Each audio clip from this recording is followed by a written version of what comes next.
What's good, YouTube? I know I'm late on the trade. It's late at night, but I still got to give y'all a video anyway. For Wednesday, might as well give it to y'all early. If something else pop up, I'll make one later in the day. But today we're going to focus on the trade of Austin Rivers, Doc Rivers' son, getting traded to the Washington Wizards for Marcin Gortat. Marcin Gortat is a guy that was a little disgruntled. He wasn't really happy. He didn't really like John Wall. They didn't really get along together. I feel like John Wall um, got the best out of Gortat to a certain extent to me. I feel like he marginalized his role because Marcin Gortat not really a go-to guy. He's not really a dominant center. He's not really a game-changing center. But they knew how to basically collaborate. They knew how to get the best out of each other. If he dives, he can get the floaters, the one-handed push shots. He can get the dunks. He can get some mid-range jumpers not too far out though. And he was a decent rebounder, not a dominant rebounder. I definitely think at the end of the day, looking back at Martian at Orlando, you kind of knew what you was getting. Washington is not this big place that everybody wants to be at. That's why it's kind of funny that people keep saying Seattle. Nobody's even going to the Wizards, and they have John Wall and Bradley Beal, two All Stars, and you don't see no big name free agents going to the motherfucking Washington Wizards, and they got two All Stars. That is just to be real.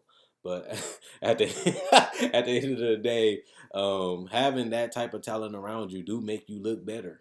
And he did have a chance to make a name for himself. He showed that he was a quality player. Washington obviously took a chance on Marcin Gortat, paid him some money. He was a backup under Dwight Howard. They seen he could be a solid player. And at the end of the day, he was able to prove it. He went out there, played, and did what he was supposed to do, did what the coach asked him, did what the team needed him to do. So that way, John Wall still got respect for him, and I think Marcin Gortat still got respect for him. They just, got a little tired of each other, playing with each other for all these years, and going to war, going to battle, failing, making the playoffs 1 year, and then coming back to make the playoffs and failing in the first round. It just, you get tired of each other sometimes, and you do need to separate. Y'all need to go in a different direction. He had a chance to prove himself. He became a starting center instead of a backup, got paid his money, and he played with some All-Stars, got close to the Eastern Conference Finals, and he got the best out of his abilities as he's on the end of his career. He's going to be a solid backup player, maybe a starter on a bad team at best. I don't really see a center like him getting lucrative deals in the future because he's basically at the end. And 13 million, I ain't gonna lie, ain't that bad for him considering what everybody else getting paid, especially that's not that much better than he is. And he's a guy that's gonna come in and do what he's supposed to do and do what's best for the team. So I can see guys like him getting picked up as a piece off that bench or as a piece um, just that can contribute if injuries happen too. So he knows his role and he does it well. Austin Rivers, I feel like they so high on him a little bit. He proved himself. He opted into his contract to get paid. He did the right thing. He probably is not going to get over $12 million in the free agency market, especially this year, where there's not really that many teams that's really going to have the space to really get him. And you get 12 million guaranteed. You was fighting to stay in the NBA. He proved that he can play this year with the injuries of with the trades of Chris Paul and other injuries. He was able to step up and show his talent. People know he can play. He was a top 10 draft pick. Didn't really pan out in the Pelicans. Wasn't a good fit for him. Wasn't a good destination for him. He was able to revitalize his career under his father, Doc Rivers, who best knows how to coach him because at the end of the day, he sees his son. He's there with his son, and he knows what his son is good at. And he had him at practice, so he knew how to use him anyway. And Doc Rivers is one of the geniuses of the game of basketball. But the Wizards need something different. I mean, like I said, I'm a little disappointed in this Wizard team. There's only so much they can do, and they want to stay competitive. They want to make the playoffs. Why not? If you guys have a chance to make the playoffs, why not do it? Especially when you have a player like John Wall and a player like Bradley Beal and a development player that's a 3-and-D guy right now in Otto Porter.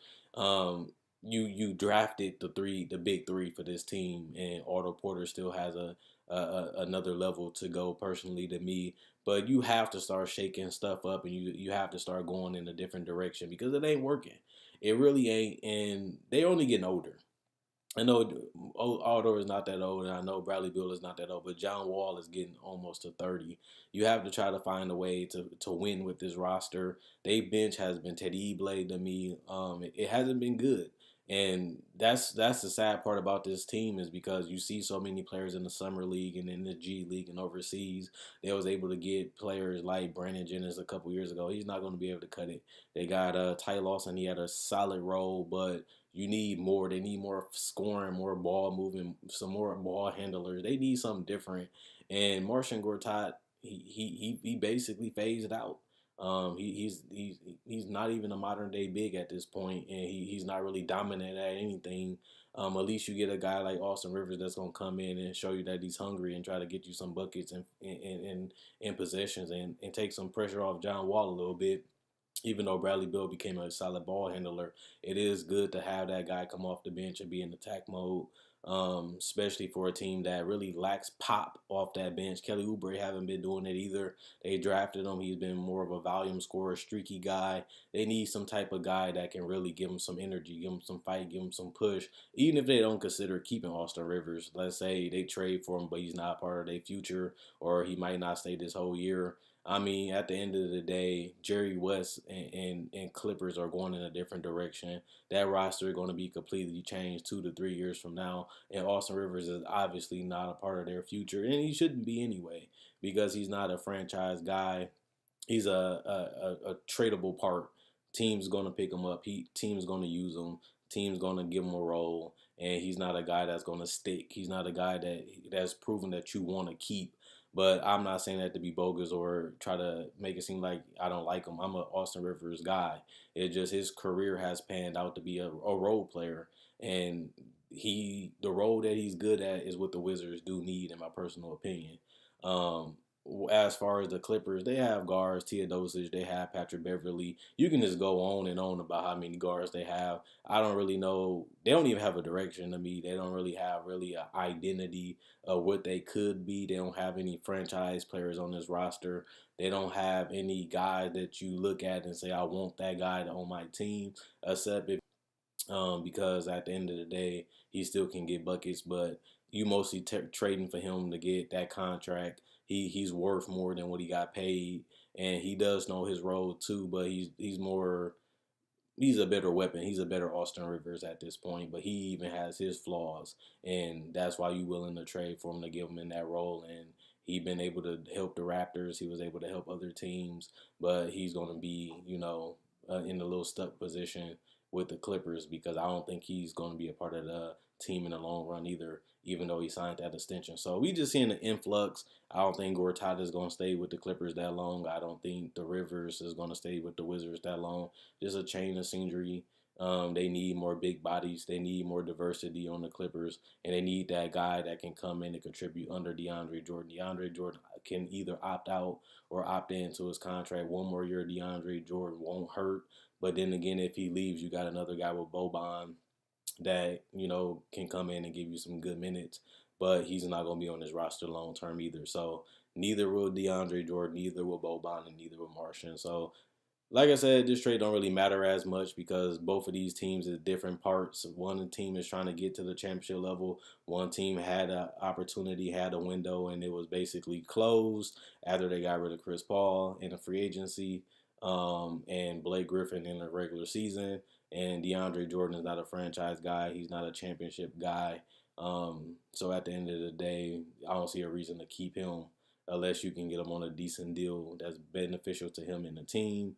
But I don't really see that particularly happen because they already had talk about it and they couldn't reach an agreement. So it's just part of business. I think DeAndre will find a spot where he likes. Dallas is already interested. And if he goes there, I can kind of see why. But that's more of a rush now to win move. And it could cripple them if they give them long years. If they give them short years, I don't think it would matter then. At the end of the day, let me know what you guys think. Do you think Austin Rivers had his best season? Do you like him? Do you think he overrated? Do you think he can play? Do you think he'd be in the league 3 years from now? Or do you think he was underrated and they finally started getting the best out of him? They sold him high. Like, hey, he got interest. Let's get rid of him. They both of their contract ends at the same time. I do think they both needed a change of scenery, and Austin Rivers has a lot of confidence right now. I think John Wall respects him. I think Bradley Beal respects him, and I think Scott Brooks had these type of players before. And I think if they do decide to keep him for this season, he can be an integral part of that bench, and that's something that they do need. They don't really have no weapons to me off that bench, and Austin Rivers could be that guy for them because he's a scorer and he can shoot the three and he can handle the ball. Give them some diversity, something that they really lack, and they've been trying to find the last couple years. And at the end of the day, I'm still a little shocked that the Wizards haven't been able to get a better bench as these seasons have went on. Like I said, John Wall only getting older, Bradley Beal only getting older. They both had a lot of injuries, so you got to try to cash in or try to figure out a way to get better, which is hard to do. But they on the bubble right now. They're good enough to make the playoffs. They're not good enough to win the championship, and they're not really a contender at this point. So they got to shake things up. Let me know what you guys think in the comment section below. Quinn Wade, I'm gone. Check out my website at NasaPlayground.com. Link in the description, comment section below. Check out my Facebook page and like to show support. Link in the description in the comment section below. Quinn Wade, Basketball Nonsense, I'm gone, and I'll see what happens in the morning. And let's get ready for free agency.